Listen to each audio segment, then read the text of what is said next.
Assalamualaikum warahmatullahi wabarakatuh. Halo teman-teman, perkenalkan nama saya Salma Andika dari program studi pendidikan guru pendidikan anak usia dini dengan NIM 250651005. Pada kesempatan kali ini, saya akan mempresentasikan materi yang berjudul Evaluasi Asesmen Anak Usia Dini dalam Analisis Diferensial, karya Samuel J. Mesells dan Sally Atkins Barnett. Sebelum masuk ke pembahasan, saya ingin mengajak kita semua untuk berpikir sejenak. Ketika mendengar kata asesmen, mungkin yang langsung terlintas di pikiran kita adalah ujian, nilai, atau rapot kan? Namun, apakah cara tersebut sudah tepat jika diterapkan pada anak usia dini? Nah, melalui materi ini, kita akan membahas mengapa asesmen pada anak usia dini tidak bisa disamakan dengan asesmen pada orang dewasa. Terus, apa saja fungsi asesmen yang sebenarnya, serta bagaimana cara menilai perkembangan anak yang lebih tepat, adil, dan sesuai dengan tahapan perkembangannya. Semoga setelah menyimak presentasi ini, kita dapat memahami pentingnya asesmen yang berpusat pada kebutuhan anak, bukan hanya pada hasil atau nilai semata. Baik, tanpa berlama-lama, mari kita mulai pembahasannya. Teman-teman, inti dari materi ini adalah menjelaskan bahwa asesmen pada anak usia dini bukan bertujuan untuk mencari siapa yang paling pintar atau siapa yang paling hebat, melainkan untuk memahami bagaimana perkembangan setiap anak sehingga guru dapat memberikan pembelajaran yang sesuai dengan kebutuhannya. Penulis melihat bahwa masih banyak sekolah maupun lembaga pendidikan yang menggunakan tes tertulis sebagai alat utama untuk menilai kemampuan anak. Padahal, menurut penulis, cara tersebut kurang tepat karena perkembangan anak usia dini masih sangat cepat berubah dan setiap anak memiliki kemampuan yang berbeda-beda. Jadi, asesmen bukan sekedar memberikan nilai, tetapi menjadi alat bagi guru untuk memahami proses belajar anak. Kalau kita lihat di kehidupan sehari-hari, masih banyak orang tua yang menganggap bahwa anak yang pintar adalah anak yang sudah bisa membaca, menulis, dan berhitung sejak dini. Bahkan tidak sedikit yang membandingkan anaknya dengan anak yang lain. Misalnya, ketika melihat anak tetangga sudah lancar membaca, orang tua mulai merasa khawatir karena anaknya belum bisa. Akibatnya, muncul tekanan kepada anak agar segera mampu mengejar teman-temannya. Fenomena inilah yang menjadi salah satu isu dalam pendidikan anak usia dini. Keberhasilan anak seringkali hanya diukur dari hasil belajar atau nilai, bukan dari proses perkembangan yang sedang mereka jalani. Nah, selanjutnya penulis juga menjelaskan mengapa tes formal kurang cocok digunakan untuk anak usia dini. Alasan pertama adalah karena perkembangan anak usia dini sangat dinamis. Hari ini mungkin mereka belum mampu melakukan sesuatu, tetapi beberapa hari atau minggu kemudian mereka sudah bisa melakukannya.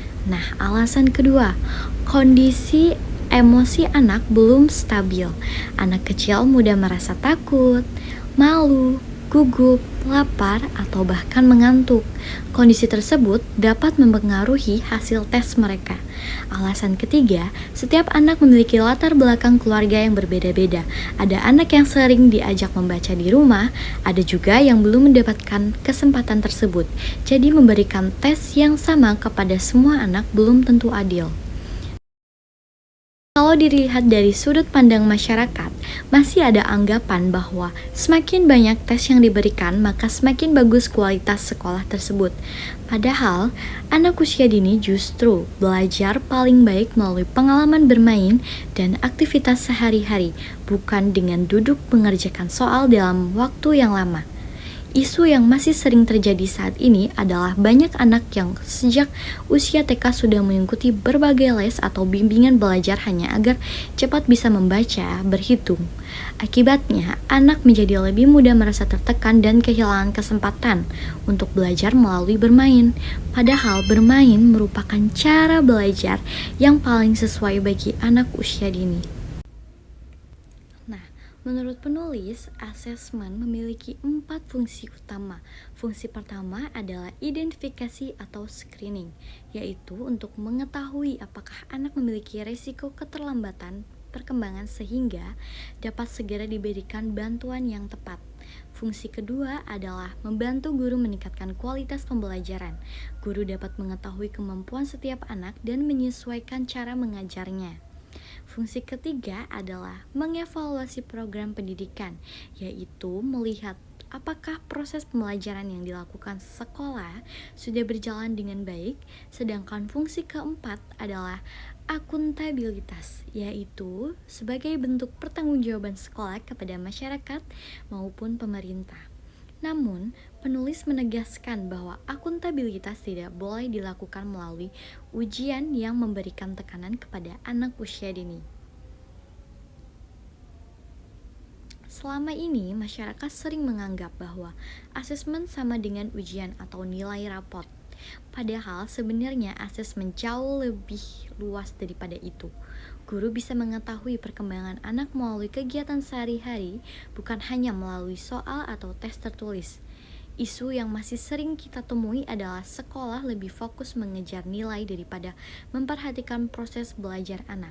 Akibatnya perkembangan sosial, emosional, kreativitas, kemampuan bekerja sama, bahkan rasa percaya diri anak seringkali kurang mendapatkan perhatian. Nah, sebagai solusi, penulis juga menyarankan penggunaan asesmen berbasis observasi. Artinya, guru melakukan penilaian dengan cara mengamati anak saat mereka bermain, menggambar, berbicara, maupun saat berinteraksi dengan teman-temannya. Melalui pengamatan tersebut, guru dapat mengetahui perkembangan bahasa, sosioemosional, motorik, hingga kemampuan berpikir anak secara lebih alami. Cara ini membuat anak merasa nyaman karena mereka tidak merasa sedang diuji. Kalau mendengar anak hanya bermain di kelas, sebagai masyarakat mungkin berpikir bahwa gurunya tidak mengajar. Padahal, justru melalui kegiatan bermain, itulah guru dapat melihat perkembangan anak secara langsung. Misalnya, saat anak bermain balok, guru bisa melihat bagaimana kemampuan bekerja sama, cara menyelesaikan masalah, kemampuan berbicara, bahkan motorik halus anak. Isu yang masih terjadi saat ini adalah sebagian orang tua lebih percaya pada hasil ujian dibandingkan hasil observasi guru. Padahal observasi dilakukan secara terus-menerus sehingga memberikan gambaran yang lebih lengkap mengenai perkembangan anak dibandingkan hanya satu kali tes saja. Pendidikan anak usia dini ini dinilai sangat penting. Karena apa? Karena sebagai salah satu fondasi untuk anak-anak untuk nanti kedepannya seperti apa, belajar tentang kasih sayang. Jadi tidak melulu belajar tentang anak harus bisa membaca, harus sudah bisa mulai berhitung sebelum nanti masuk SD. Tapi anak-anak kehilangan masa kecilnya. Jadi biarkan anak-anak itu mengeksplor apa yang menjadi minat dan bakatnya mereka, karena tidak setiap anak itu saya yakin berbakat di bidang akademis.